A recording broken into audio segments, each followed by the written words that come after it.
Want to know 3 easy ways you can boost your revenue in 2026? That's what we'll be covering in today's video tip.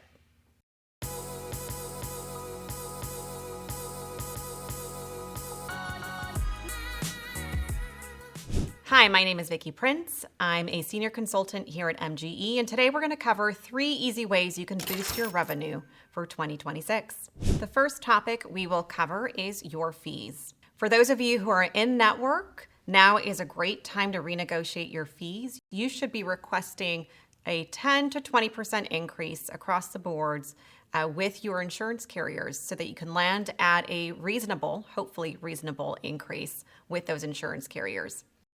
Now is also a great time to review what insurances you may want to drop. MGE's approach is we break down your insurance carriers into 3 different tiers. The tier we'll be focusing on is the 3rd tier, which is comprised of your lowest contracted rates and also comprises the smallest portion of your patient base. Generally, this is the easy to drop tier, as again, it comprises the smallest portion of your patient base and is usually made up of 2 or 3 carriers. I would suggest that you drop those in this tier immediately, as most practices don't even notice when those contracts are gone. And unfortunately, patients coming in on those plans cut into your viability and profitability, which unfortunately affects your overall service. As for the 2nd and top tier, we have a ton of content on this subject already, either on our podcast or on our YouTube channel, and I definitely invite you to watch those if you haven't already. But to make things easier for you, we'll provide our insurance analyzer spreadsheet, which essentially allows you to plug in your contracted rates along with the percentage of your patient base that your insurance covers so that you can determine which insurance makes the most sense to drop. We'll also include a link below to our dropping insurances checklist, which gives you all of the steps that you should be doing before, during, and after you drop insurances. For those of you out of network, now is a good time to review your fee schedule and ensure you're increasing your fees to keep up with inflation. This is usually a 3 to 7% increase, just depending on the last time you increased your fees. You'll want to make sure that if you're not doing this already, you get it done now and then you put it on your calendar to get done on the 1st of every year. The second area we're going to look at to boost revenue in 2026 is your hygiene department. Chances are your practice is not taking advantage of the full suite of services available through your hygiene department to maximize your patients' oral health.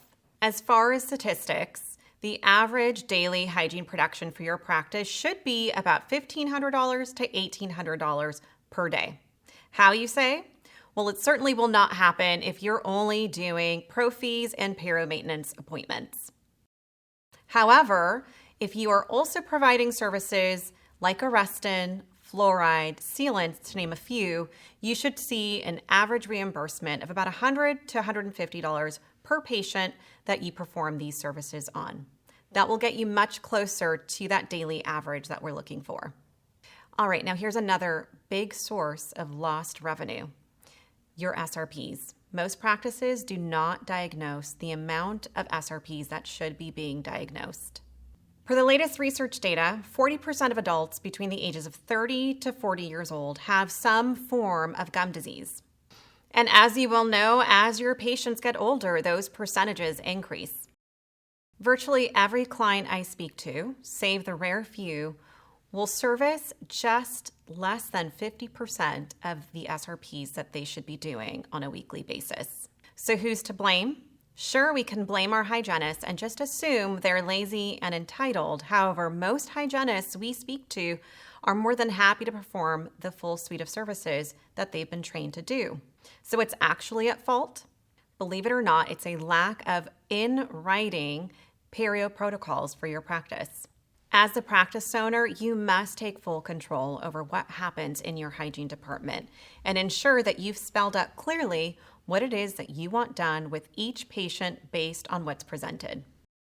Pretty much one for one, when hygienists see your in-writing protocols, they're more than happy to perform, and they're actually relieved and feel empowered to do what they've been trained to do. So when we add up the numbers, we're looking at a 20 to 30% increase in hygiene production alone. Lastly, but certainly not least, is your ability to sell. Yes, I said it. The four-letter word, you must learn how to sell. Except what this really translates into is you learning how to educate patients to want what they need. Case acceptance is at the core of what your practice should be doing. Without high case acceptance numbers, you're really not getting your patients fully healthy, which is why you exist. I invite you to look at your case acceptance numbers, not just treatment presented versus treatment accepted, but also how many treatment plans actually get completed in full, as this is really a truer measure of your case acceptance. Generally speaking, when this is reviewed, case acceptance percentages land anywhere between 15% to 20%, which I feel could stand some improvement. The best way to achieve this, in my opinion, is by attending the sales and communication seminars by MGE. In these, we do a deep dive into how to properly educate your patients and get them to want what they need. Come learn from the best in the industry and meet others who've done the same and seen their practice grow.